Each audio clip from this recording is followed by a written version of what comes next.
have a generation in 2025 with smartphones, with every single information at your fingertips, with the AI at your behest.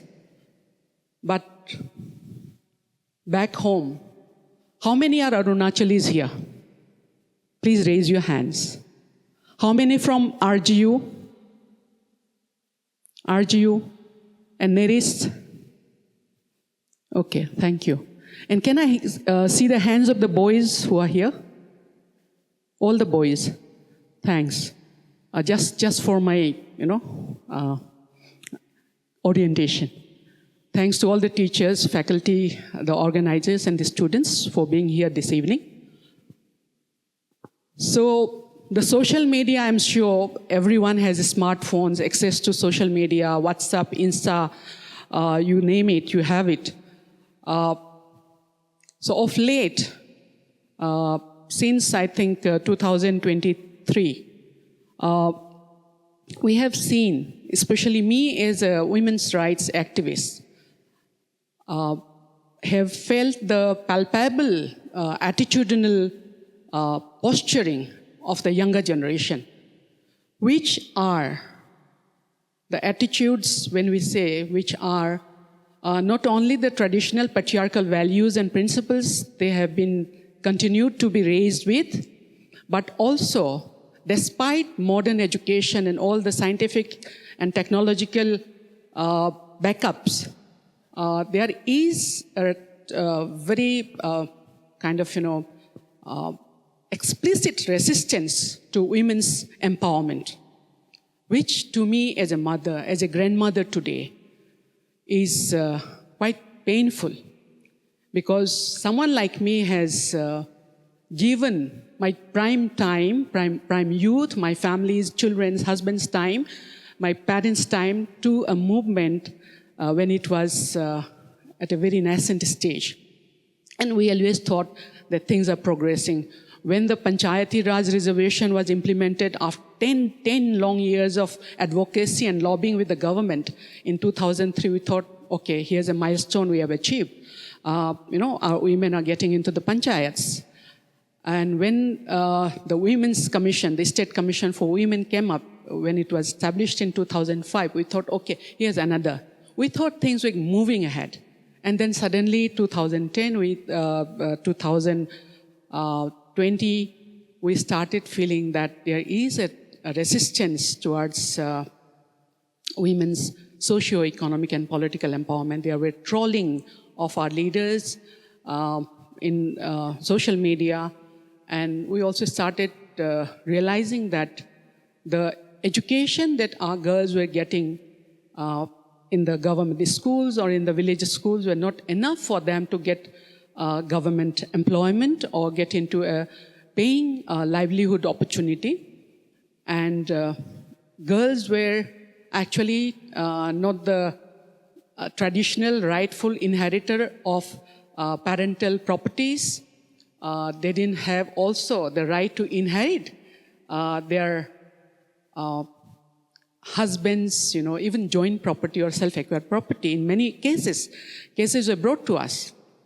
So we started saying, perhaps with economic empowerment, not just social, cultural, or political empowerment of the women, but with economic empowerment, perhaps our girls would be more confident. They would be more productive in terms of social contributions. Although, even today, I think the economists of India, they don't count women's domestic works as works because it doesn't bring in cash. Now, the students of economics may educate me if I'm wrong, but that is the definition. Until and unless any job done, any work done gives cash in return, it's not calculated as work in the GDP calculations by the economists. So we thought perhaps if our girls inherit some properties, whatever the parents can dispense, at par with her male siblings if possible, perhaps it could be good. But then we ourselves in our organization, we have been saying that Arunachal has been a late starter in modern education. So we have to actually, overcome lots of hurdles. We have to train. We have to go through lots of development traumas and labor pains. And so we are also giving ourselves time and a long leash. In the process, what we also realize is that lots of girls, lots of tribal girls from Arunachal fall in love and choose to get married to men who are not natives of Arunachal. And those sons-in-law, those brothers-in-law, they were actually here to do some small trades or vending works or some business or some jobs. And they continued here. And their wives are married sisters.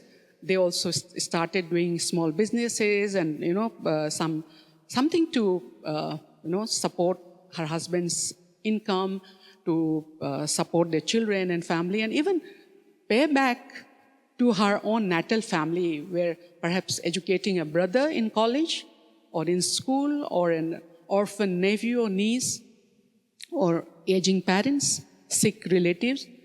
So they have been accepted. And today, many parents say, in Hindi, if I say, oh, beta hone se acha to beti hona hi badhiya hai. Daughters take care of their parents. That's what they say. And that has been a trend in the last 3-4 decades that we have seen.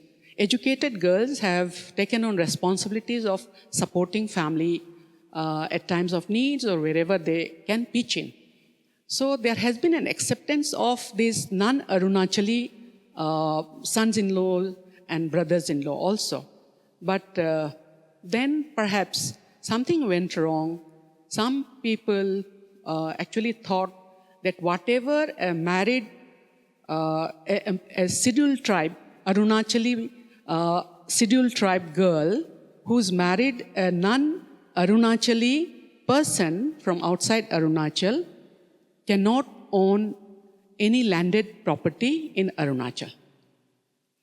As per the law or the constitution or the Supreme Court, judgments, I believe they say that any person who has been born in a tribal family continues to be a tribal by birth till the last breath of that person's lifetime.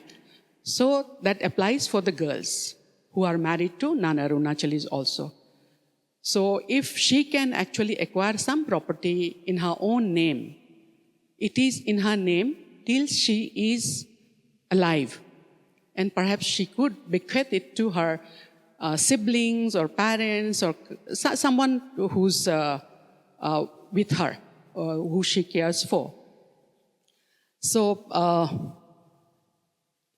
unfortunately, this misunderstanding that a lady who's married to a non-Arunachali cannot own land has been catching up, and there has been lots of media trolling and propaganda, and many organizations have seemingly come up to demand that these scheduled tribe Arunachali women should actually surrender their scheduled tribe certificates once they marry non-Arunachali men. So I personally, having fought for our girls' rights to earn something, to get some good education, to live a life of some self-respect and good status in the society, this seems to be a setback.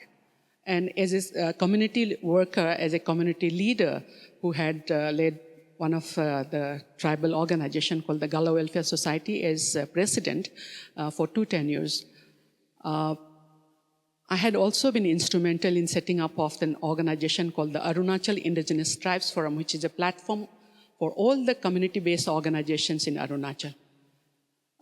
I wish these larger platforms would actually look into these debates and discussions and ameliorate the confusions and the concerns of our younger generation.